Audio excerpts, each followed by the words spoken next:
26th of March 2017. I remember this day because it was a fun day, a fun evening and a fun night. Triple fun, what can I say?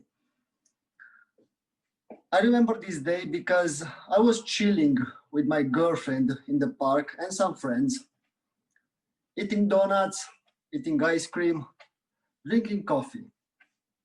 That night, it was even a football game back on the stadium in Cluj Arena. It was Romania and Denmark. Pretty boring game because Romania was playing. But actually, the whole day overall, it was something of a bliss.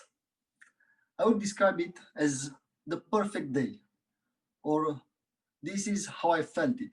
This is how it seemed. It seemed perfect. It seemed so perfect that now that I'm thinking back at it, I would like to just take a second and put it here in my heart.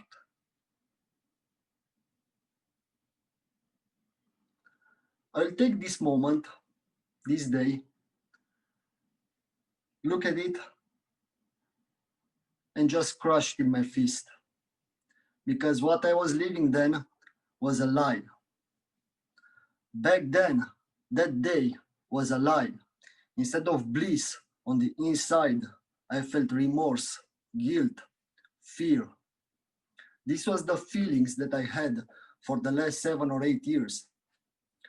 It was remorse, fear, guilt, resentment, anger. These were the feelings that were fueled by the drugs and alcohol and bad decisions. These were the feelings that I had for over 1,000 times for the very same reasons. The worst part is that I didn't even knew it. I didn't acknowledge it. Or I wasn't honest to myself. Whenever me or someone else, one of my friends or a member of my family was trying to talk about these problems or was trying to solve them, I would just take a step back and let my ego come up front. And my ego was strong. My ego was carrying a big machine gun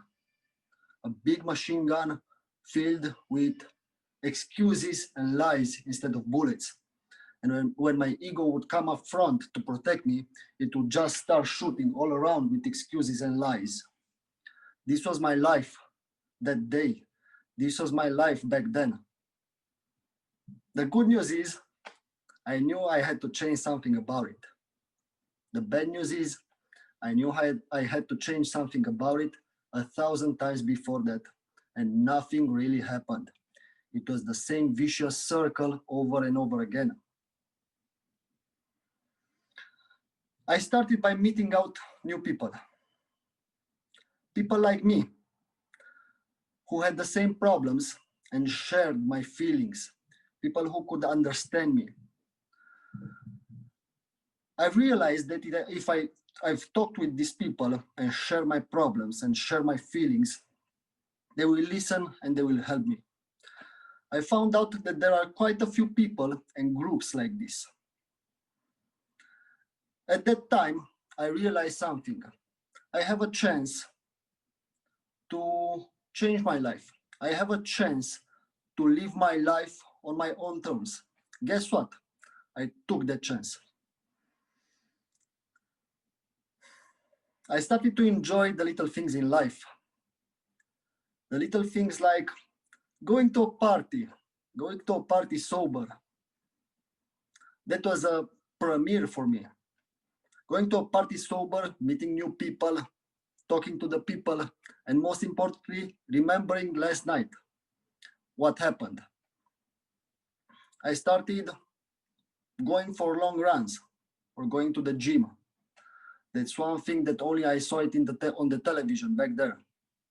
I've never had the guts to start the sport. I never had the guts to continue with it.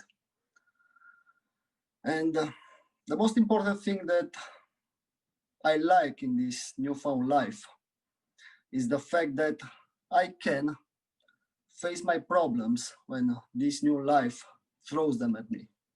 Whenever life throws a problem at me, I just handle it, and that's it. I don't hide behind my problems anymore. And I think of all the little things in this newfound life, this is the biggest challenge that I like, the fact that I can solve my own problems. I honestly like it.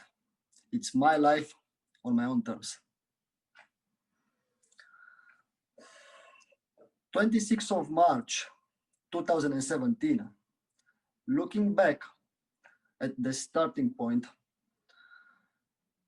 as I said before, I realized that I have a chance to live my life the way I want it. To live my life not how drugs, alcohol, or bad decision wanted it, but to live my life on my own terms. As I said before, I just took it. I don't really know what was different this time, and actually I don't really care. 26th of March 2017, I remember this day not because it was blissful, not because I felt joy in my heart, but because it was the last day when I ever abused the substance. Thank you. Here in this beautiful night, we enjoyed two amazing speeches. I loved and I enjoyed a lot of things about Vlad's speech, from which I will share with you three of them and one which I believe he can improve. So, are you ready? First of all, Vlad, I liked your body language. It was very open. You were always very open to us.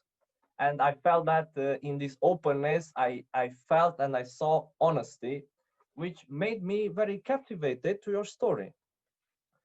The second thing that I enjoyed very much, it was the storytelling. You're an amazing storyteller. I don't know if you thought about it, but I believe you are pretty good at storytelling, and you had a great structure and you had a powerful story. The greatest tools that an amazing storyteller possesses. And most of all, I loved your emotions that brought alive everything you said, and kept me right there, and uh, I followed every time you changed the storyline or the narratives. I was right there. And the one thing that I believe you can improve, you can improve, is don't be afraid to explore more of your story. Don't be afraid to be more, maybe to explore more of your emotions. And uh, and every time that you will come back to our stage, I believe you will discover another piece of your narrative, another piece of your story. So, in summary, good body language, great storytelling, amazing vulnerability, and great emotions. Thank you very much. Bye bye.